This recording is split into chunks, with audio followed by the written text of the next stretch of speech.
I found out my husband was cheating. Through a lawyer's call. Yo. I still can't believe I'm saying this out loud, but here it goes. My name's Madison Taylor, I live in Chicago, Illinois, in Lincoln Park on Clark Street, and my life used to look perfect. I met Ryan 8 years ago at a concert in Millennium Park. He was wearing a faded Chicago Bulls cap, laughing way too loud, spilling his drink on me. Classic meet cute, right? We were inseparable after that. Dinners at Lou Malnati's Pizzeria, Sunday morning strolls by the lake, late-night drives down Lake Shore Drive blasting old Maroon 5 tracks. I thought I had it all, a supportive husband, a cozy apartment, 2 cats named Whiskers and Lotte, and what I thought was a rock-solid marriage. Fast forward 8 years. And everything exploded. It all started one Tuesday afternoon. I was grabbing groceries at Target on North Avenue, scrolling through my phone, when I got a call from an unknown number. Area code looked local, so I picked up. Hello. Hi, this is Jessica Moore, attorney at Harrison & Brooks Law Firm. May I speak with Madison Taylor? My hand froze on the cart handle. Yes, this is she, I said, trying to keep it casual. I'm calling regarding a legal matter involving your husband, Ryan Taylor, and a client of ours, Ms. Emily Carson. I swear, my stomach just fell. What? I'm sorry, could you repeat that? Jessica went on, we represent Ms. Carson in a civil matter, and it has come to our attention that she has a personal relationship with your husband. I thought you should be aware. I nearly dropped my phone. Groceries flew everywhere. People were staring. My vision blurred. I didn't know what to do. I couldn't even think straight. When Ryan came home that evening, I confronted him. Tried to play it cool at first. Ryan, I got a weird call today from a lawyer. Something about Emily Carson. He looked at me like I'd just lost my mind. What? Who? I showed him the call log. She said you're involved with her. Care to explain? Ryan paled. He ran his hands through his hair. Mad. It's complicated. Complicated. I echoed, laughing bitterly, though it sounded more like a sob. Ryan, a lawyer called me about your cheating. That's complicated. He tried to take my hand. I pulled away. I made a mistake. It wasn't supposed to happen. I froze. My chest tightened. Not supposed to happen. You slept with someone else, Ryan. That's not a mistake. That's a choice. And that's when it hit me. My perfect life was a complete lie. Over the next few days, I obsessed over every little detail. Text messages hidden in his phone. Dinner receipts from Nobu on Wabash Avenue. Dinners I wasn't invited to. Small details that, put together, painted a horrifying picture. I confided in my best friend, Hannah, over coffee at Intelligentsia on Broadway. Hannah, he's been cheating. And I found out because a lawyer called me, I whispered, trying not to cry. Hannah's eyes went wide. What? Madison, are you serious? I nodded. It's Emily Carson. I can't believe this. She grabbed my hand. You need to stand your ground. Document everything. Don't confront him alone. But I couldn't wait. That night, I confronted him again in our apartment. Doors slammed, plates rattled. Our cats bolted under the couch, hissing. You have some nerve, Ryan, I shouted. Do you know how humiliating it is to get a call from a lawyer about your own husband? I didn't mean for this to happen, he yelled back. She contacted me first. I didn't know how to stop it. You didn't know how to stop it. I screamed, voice cracking. Ryan, you're married. You don't know how to stop cheating on me. He took a step toward me. I backed up, knocking over a lamp. It shattered. Stop, I screamed. Stop trying to justify this. The shouting went on for hours. By the time we stopped, we were both crying, exhausted, and my apartment looked like a war zone. The next day, I posted on Reddit, A lawyer called me about my husband cheating. What do I do? Within hours, my post went viral. Hundreds of comments flooded in. Dump him. Get a lawyer. Document everything. You don't deserve this, Madison. The support felt surreal, like strangers were holding me up when my own life was crumbling. A week later, Ryan tried to come home after work. I wasn't ready.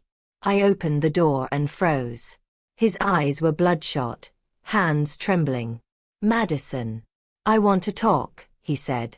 I laughed bitterly. Talk? Ryan, a lawyer called me about your affair. You think talking fixes that? He stepped closer. I made a mistake. I love you. I want us to work it out. I slammed the door. You want to work it out? Do you even understand what you've done? The argument escalated. Doors slammed. Cabinets rattled.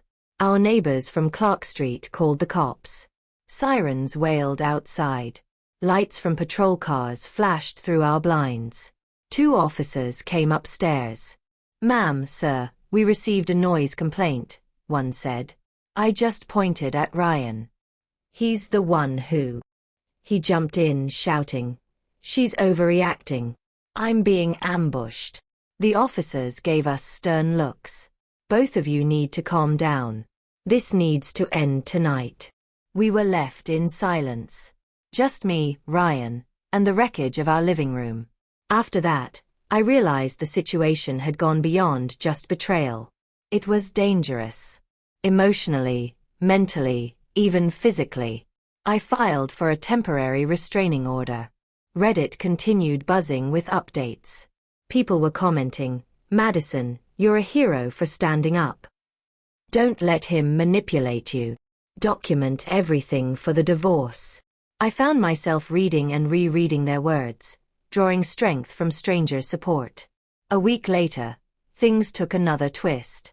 Ryan's lawyer called me, saying they wanted a formal meeting about Emily Carson and the divorce.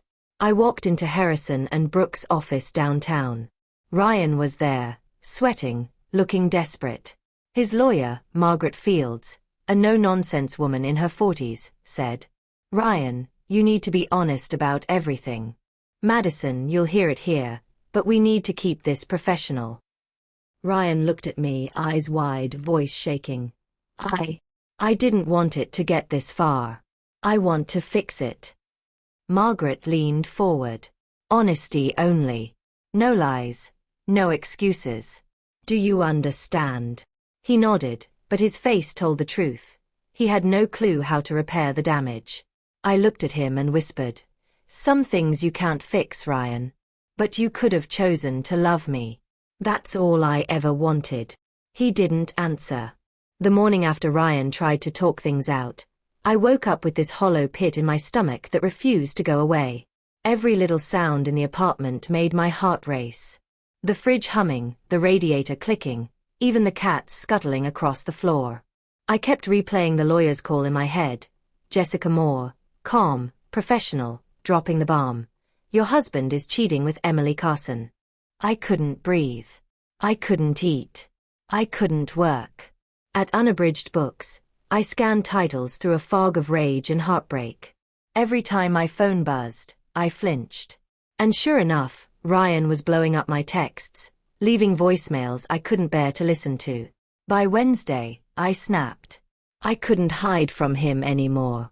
I was home, pacing our apartment on Belmont Avenue, when I heard pounding at the door. My chest froze. Madison. Open the door. Ryan's voice thundered. I tried to ignore him, pretending I wasn't home. But the pounding didn't stop. The cats hissed and bolted. Lily, our 8-year-old, peeked from the bedroom doorway, tears welling up. I yanked the door open. And there he was, hair messy, shirt wrinkled, eyes wide and wild. He looked like a hurricane had passed through him. I need to talk to you, he yelled, stepping closer. I crossed my arms. Talk. You think talking fixes the fact that a lawyer called me about your affair? He flinched but pressed on. It's not what you think. It was a mistake, a one-time thing. Please, let me explain. I felt my hands shake. A one-time thing? Ryan, the texts, the dinners at Nobu, the receipts for gifts, all of it? That's a one-time thing. He took a step closer. I backed up, tripping over the rug, knocking over the lamp we'd bought at IKEA last year. It shattered on the floor. Stop. Just stop. I screamed. Every word out of your mouth is just another lie. He shouted over me. I didn't lie. You're twisting this. I'm not the villain here. I laughed bitterly. Not the villain? Ryan, you cheated. You involved another woman's lawyer. You lied every single day. And now you're telling me I'm the villain. Our voices carried through the apartment. Kids were screaming, Lily clinging to Josh, our 5-year-old. I looked up and saw a neighbor from across the hall staring, phone in hand, probably recording. Then came the knock at the door, again. Only this time, it was the police. 2 officers from Lincoln Park Precinct, lights flashing outside, sirens faintly in the distance. Ma'am, sir, we received a noise complaint. What's going on? One asked. I pointed at Ryan, chest heaving. He's the one who. He cut me off, yelling. She's overreacting. I'm being ambushed. The officers looked at both of us, unimpressed. Both of you need to calm down. This kind of yelling is dangerous, and we can't have the neighbors disturbed like this. Consider this a warning. I sank onto the couch, trembling, tears streaming. Ryan stared at me, shaking his head. You're insane. You're ruining everything. Everything. I spat. You're the one who destroyed everything. The officers left, and the silence that followed was deafening. Broken lamps, scattered papers, 2 terrified kids hiding under blankets. Our apartment looked like a battlefield. That night, I couldn't sleep. I lay in bed, staring at the ceiling, replaying every memory of Ryan. The dinners, the laughs, the stupid fights we had over nothing. I remembered when he proposed outside Cloud Gate. I was crying, he was laughing, and we promised forever. That forever was a lie. By morning, I knew what I had to do. I couldn't stay in this toxic cycle. I filed for a temporary restraining order, just to feel safe. The court date was set, and I spent hours documenting every text, every email, every suspicious receipt. Reddit blew up again. My post went viral on r/best of Redditor updates. Comments poured in. Madison, you are a warrior. Protect yourself and your kids. Do not let him manipulate you. And that's when I realized, this wasn't just about my heartbreak. This was about survival. A few days later, Ryan tried another approach. He showed up at Millennium Park, where I had gone for a walk to clear my head. Madison, we need to talk, he said, voice low, almost pleading. I didn't even glance at him. Not here, Ryan. Go home. He stepped closer. I messed up. I made a huge mistake. I love you. I swear I do. We can fix this. I turned to him, my voice icy. Fix this? You think saying, I love you, fixes the fact that a lawyer called me about your affair? Fixes the nights I cried myself to sleep? Fixes the kids hiding under the couch while you yell? He flinched, like my words were punches. I didn't know how to stop it. Emily Carson, I hissed. Yes, Emily Carson. The woman you've been sneaking around with, the woman whose lawyer called me, the woman whose dinners you lied about. He swallowed hard, looking like he'd been punched. I didn't plan for it to get this far. I love you. Please just. I cut him off. I can't believe you. I can't even look at you without remembering every lie.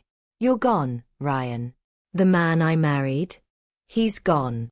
That evening, I met with my lawyer, Margaret Fields, at Harrison and Brooks law firm. She was all business, no sympathy. Madison, you've documented everything. Your case is solid. The court will see the pattern of deceit, manipulation, and emotional abuse. I nodded, swallowing hard. I feel guilty. Shouldn't I give him a chance? He says he wants to fix things. Margaret shook her head.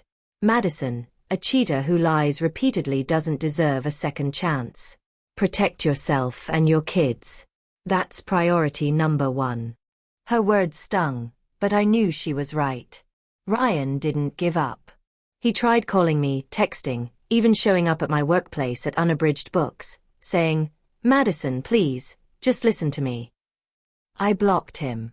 One night, he even parked outside our apartment on Belmont Avenue, watching the windows. Lily saw him from her bedroom. "Mom, is he spying on us?" I hugged her tight. "He's not coming in, sweetie. I promise." The fights escalated when he finally forced a confrontation at our apartment. He barged in, ignored the restraining order, and started yelling. I screamed, he screamed, the kids screamed. Neighbor Mrs. Carlton from 3B called the police again. This time, 2 patrol cars pulled up, lights flashing. "Both of you need to calm down immediately. Kids are present," one officer shouted. I looked at Ryan, fury and fear mixing in my chest. "You leave. You are done here. Go." He stared at me, voice cracking. I can't. I love you. Love doesn't excuse betrayal, Ryan. Get out." The officers escorted him out. I watched him go, chest heaving, tears in my eyes. That night, I knew there was no coming back. Over the next week, I focused on the kids. Therapy sessions for Lily and Josh, bedtime stories, walks in Lincoln Park, dinners at Lou Malnati's that actually felt safe and calm. Reddit, meanwhile, kept buzzing. People shared their own experiences, gave advice, and offered support. Some even reached out privately. "Madison, you're stronger than you know." I clung to that, letting strangers' words help me rebuild. Finally, the legal meeting came. Ryan sat across from me, hands shaking, sweat on his brow. Margaret Fields leaned forward. "Ryan," she said, voice firm, "this is your last chance to be honest. Every detail. Every lie. Madison, listen carefully." He looked at me, voice trembling. I never meant for any of this to happen. I love you. I want to fix it." I shook my head, tears streaming. "It's too late, Ryan. Some things can't be fixed. You made your choice, over and over, and now you have to live with the consequences." He stared at me, silent. And in that silence, I felt peace.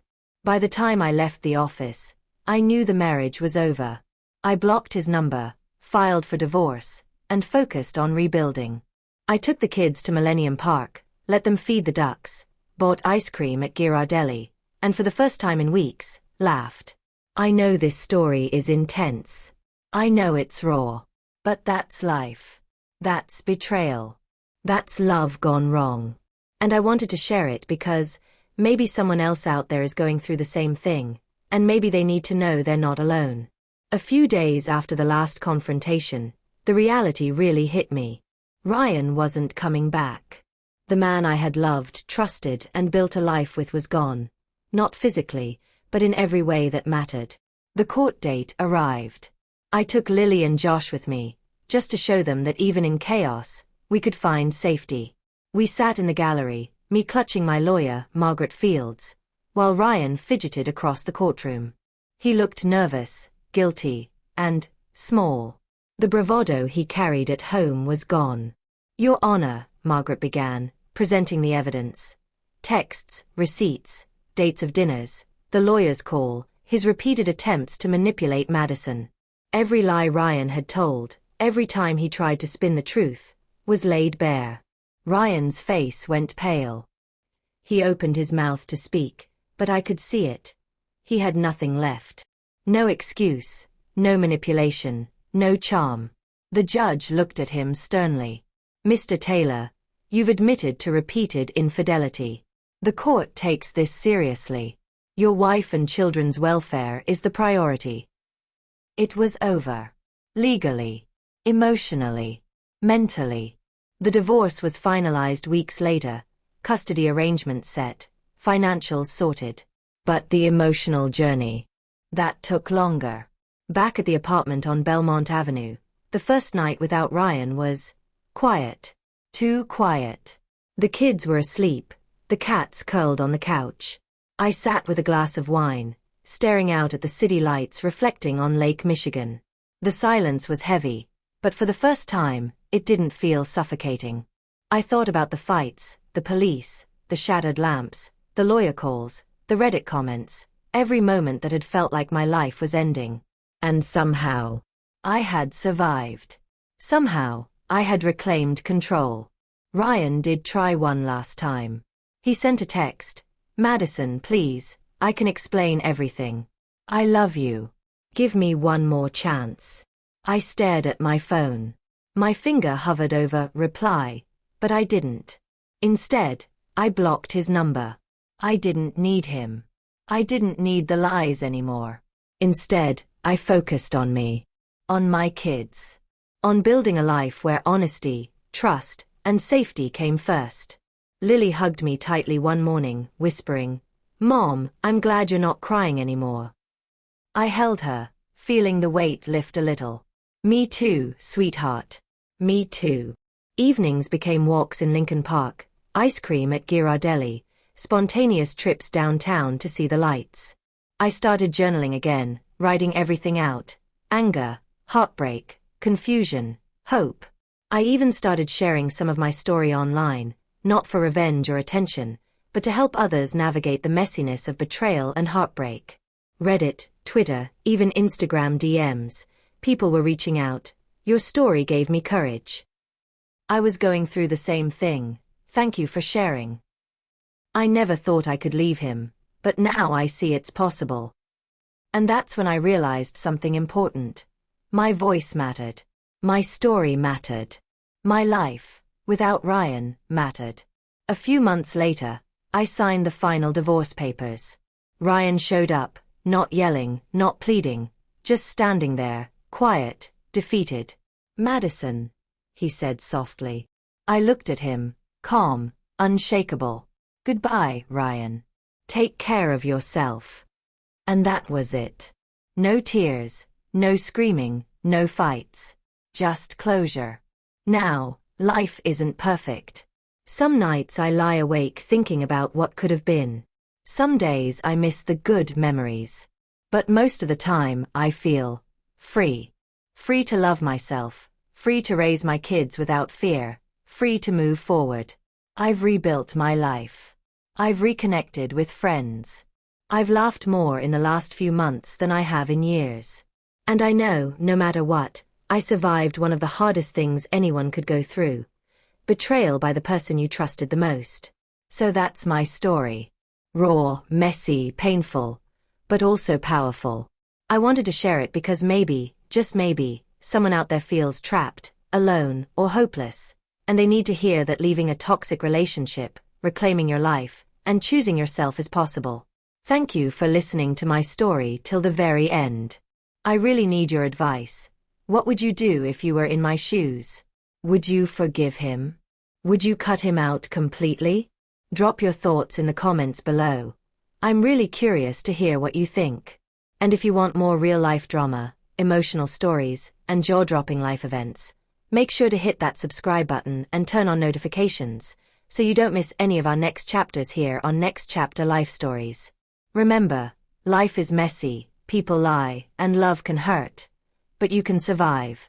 You can rebuild. And sometimes, that's the most powerful ending of all.